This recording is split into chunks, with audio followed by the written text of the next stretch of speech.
There's a molecule in your brain that controls more of your life than you realize. It determines what you pay attention to, what you crave, what you chase, and ultimately, what you worship. It's called dopamine, and right now, it's being hijacked. Every notification, every like, every sale, every click, they're all designed to exploit this ancient brain system. The result?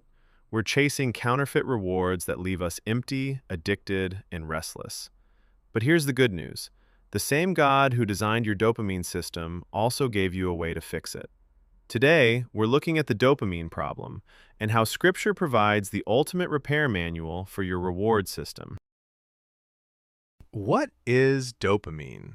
Dopamine is a neurotransmitter, a chemical messenger in your brain. It's often called the pleasure molecule, but that's not quite right. Dopamine is actually about anticipation and motivation. It's the molecule that says, "This feels good, go get more of it." It's released not when you get the reward, but when you anticipate getting it.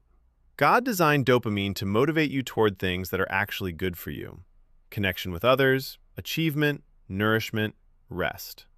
But in a fallen world, that same system can be hijacked by counterfeit rewards. The dopamine problem. Hijacked by counterfeit rewards. Here's the problem. Your brain doesn't automatically know the difference between a genuine reward and a counterfeit one. It just knows, this feels good, do it again. And modern culture has become an expert at exploiting this.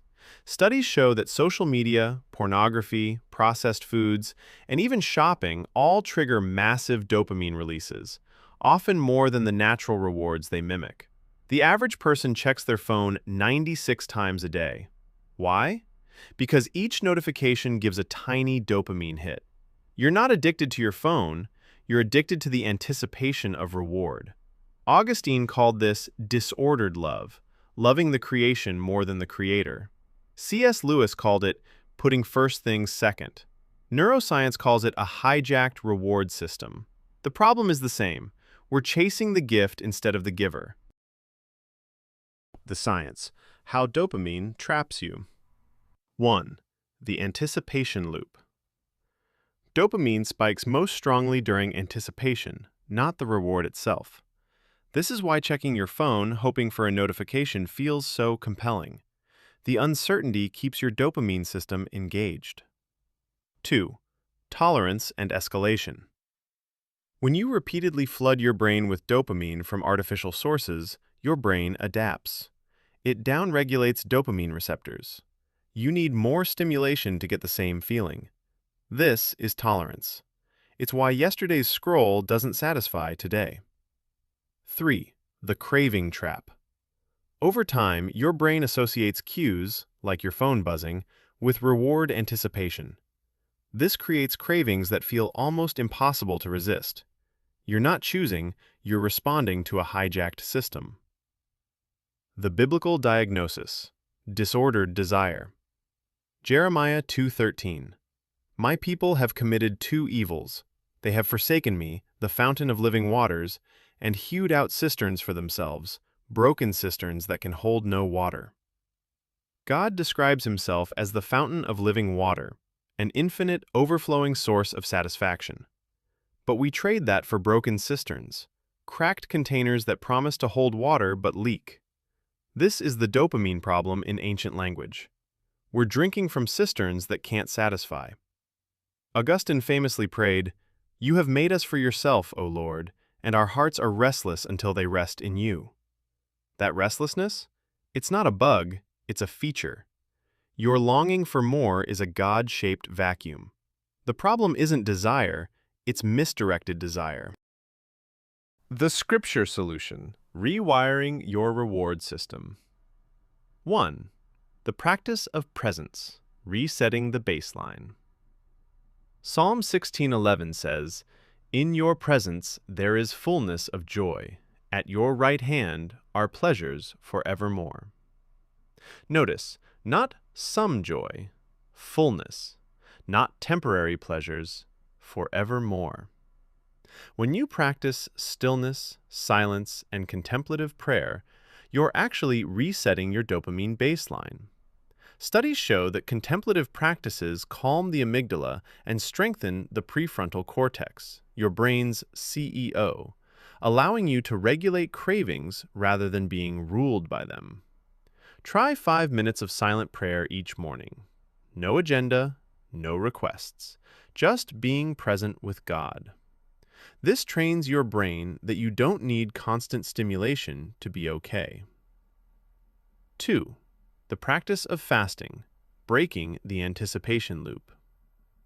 Fasting isn't just about food. It's about intentionally withholding from a counterfeit reward to retrain your brain that you don't need it. Jesus assumed his followers would fast, Matthew 6:16. When you fast from something, social media, food, entertainment, you break the cue, craving, reward loop. Initially, cravings spike. This is dopamine withdrawal. But over time, your brain learns, I can survive without this. This thing doesn't control me. Try a 24-hour fast from your phone or from social media for a week. Notice the cravings, name them, bring them to God. 3. The practice of gratitude, rewiring for contentment. 1 Thessalonians 5:18 says, Give thanks in all circumstances. Philippians 4:6-7 pairs prayer with thanksgiving as the pathway to peace. Gratitude triggers dopamine and serotonin release, the same chemicals hijacked by counterfeit rewards. But gratitude does something else. It trains your brain to scan for what's already good, rather than constantly craving what's not yet yours. Each night, write down 3 specific things you're thankful for. This literally rewires your brain's default scanning pattern. 4. The practice of community, dopamine through connection. Hebrews 10:24-25 commands us not to neglect meeting together. Why?